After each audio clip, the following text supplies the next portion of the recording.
I-save nyo na ang video na ito kung sa construction kayo nagtatrabaho. Attorney G, ano mga karapatan ko kung isang construction worker ako?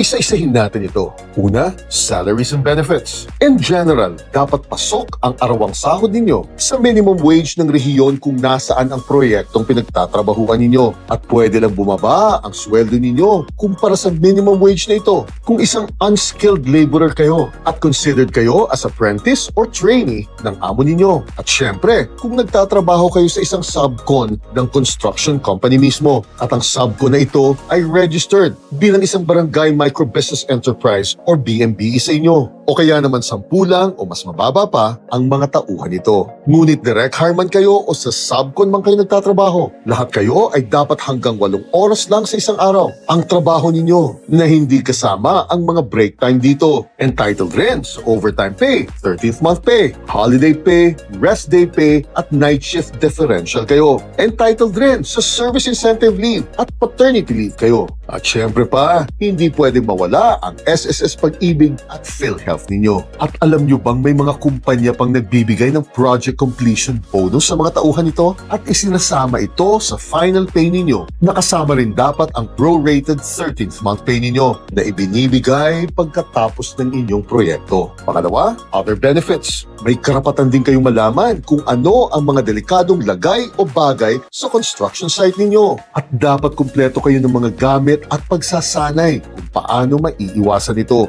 At may karapatan kayong tumangging magtrabaho kung sa tingin ninyo ay masyado ng delikado ang mga pinapagawa sa inyo. At bukod pa dito, dapat ay may mandatory group personal accident insurance kayo mula sa inyong amo o sa subcon nito. At ang panghuli, kung stay-in man kayo, dapat sapat at makatao ang tulugan, lutuan at palikuran ninyo. Bukas, pag-usapan naman natin ang mga issue na bumabalot sa ating mga construction workers at mga CQ dito.